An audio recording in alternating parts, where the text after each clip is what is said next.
Сәлем бердім баршаларыңызға. Сіздермен мен Әйгерім Мырзабек. Сіздермен бүгін жүзімнен компоттың жабылу жолын көрсететін боламын.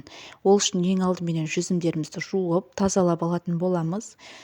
Буулап алатын банкаларымызды буулап, банканың қақпақтарында қайнаған суға салып, қайнатып алатын боламыз. Буулап алған банкаларымызға жайғастырып, жүзімдерімізді салып шығатын боламыз.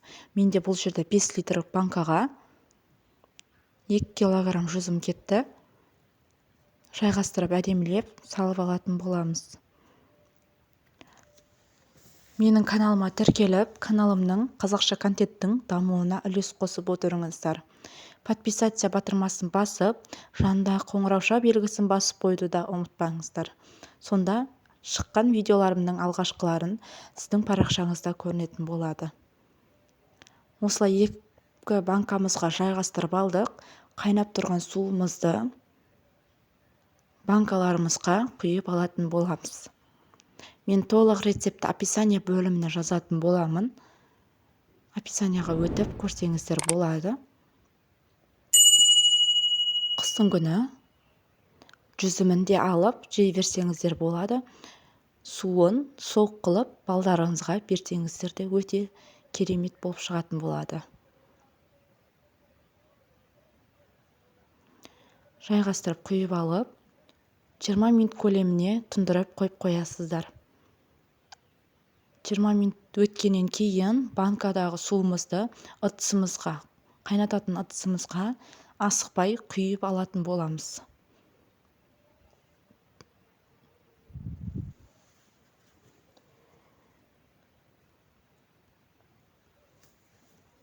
Банкаларымызды жақсылап құйып алып, қайнатуға қойып, екінші рет қайнатылған суымызға банкамызға құйып қанттарымызды салып алатын боламыз.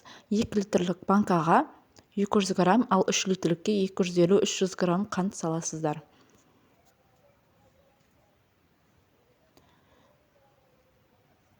Қантымызды салып алып, қайнап шыққан суымызды қайтадан асықпай құйып алатын боламыз. Күйіп қалмай құйыңыздар. Өйткені бұл қайнап тұрған су.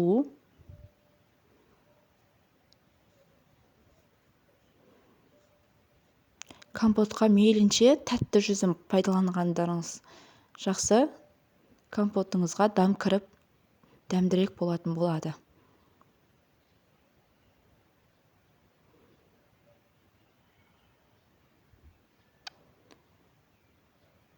Барлығын құйып алып, банка жапқышпенен айналдырып жауып алатын боламыз. Мен 2 қайтара жауамын, сонда сенімдірек болып жабылатын болады. Өз қалауларыңыз 2-3 мәрте қайтарып жапсаңыздар да болады.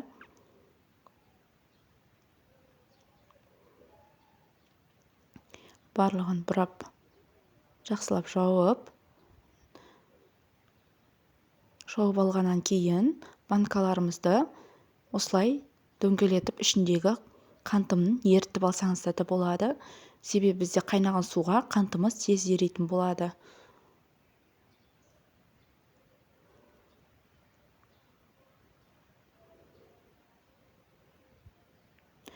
Өте керемет жауылды. Менімен бірге осылай жауып көрсеңіздер де болады. Менің парақшама тіркеліп кетіңіздер. Менімен бірге болғандарыңыз үшін рахмет, сау болыңыздар.